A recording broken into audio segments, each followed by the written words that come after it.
A palace scheme that could have avoided the Duke and Duchess of Sussex's dramatic departure was to relocate Prince Harry and Meghan to Africa, where Harry could follow his interest in conservation and humanitarian work.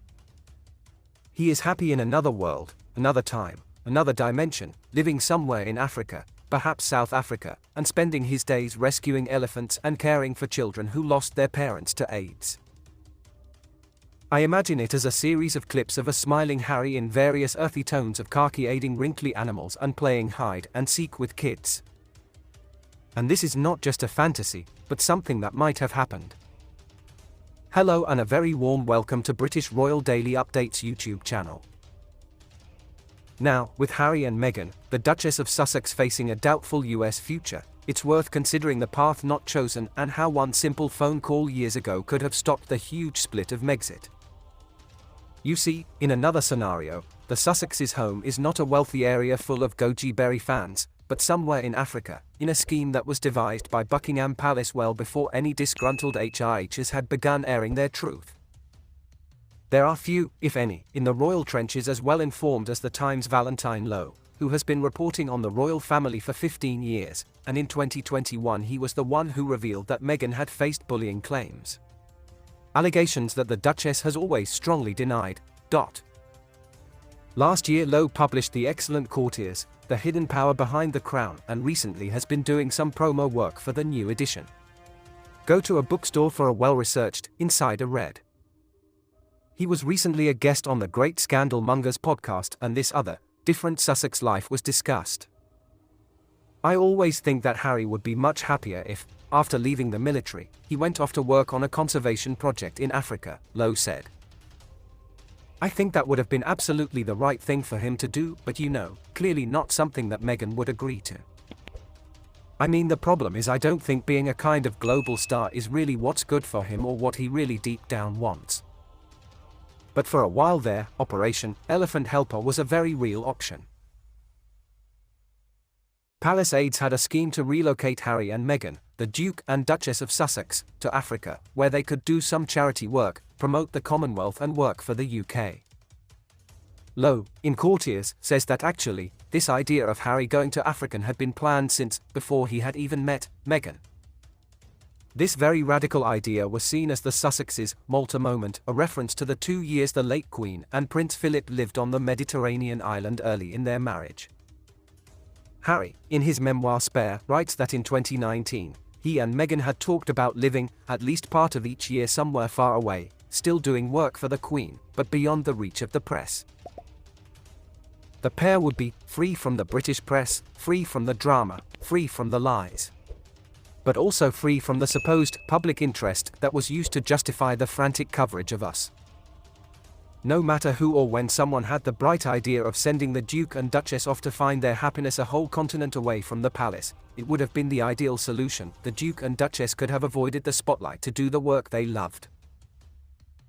As we now know, in April 2019, relations between the Sussexes and William and Kate, the Prince and Princess of Wales, were already in a tense, strained state, meaning this escape scheme would have given them some much-needed space.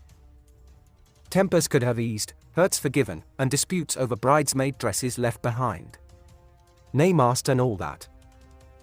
Look, I know, Africa would not have been some magic solution that wonderfully fixed everything, a cure-all to end all cure-alls, but I don't think it's too much of a stretch to say it could well have avoided Megxit.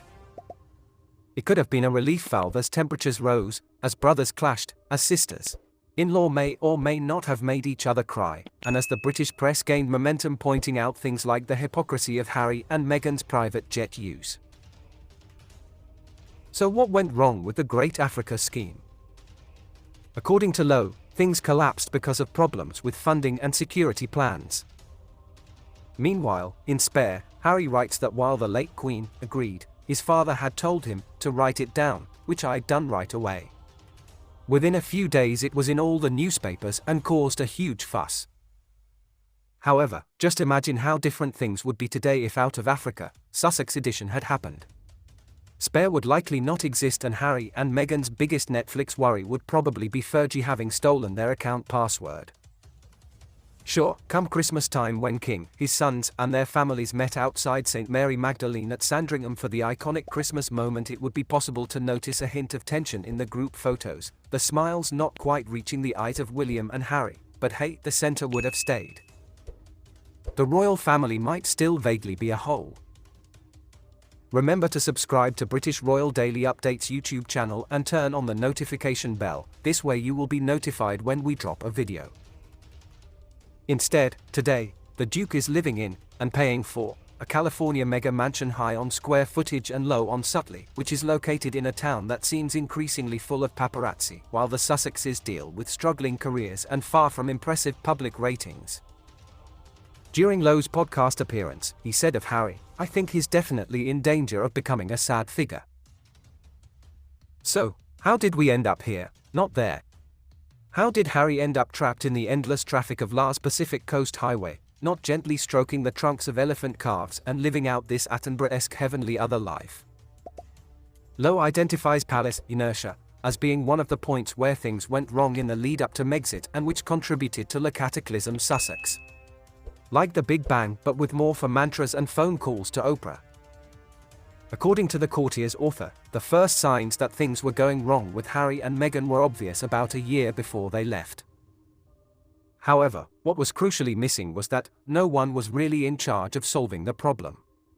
The people who worked directly for Harry and Meghan were finding it hard to deal with it. The people ultimately in charge of the palace. Harry hated them and they hated Harry and Meghan, as they would certainly confess in private. There was no one person who was going to take charge of it and just grab the situation by the scruff of the neck. I think it could have ended more happily.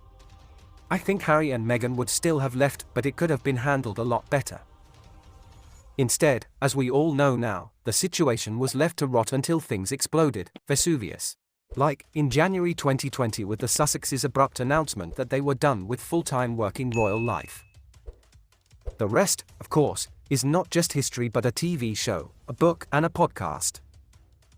What we can now say decisively is that the palace inertia ultimately had a huge, outsized impact on the Crown Incorporated and the royal family.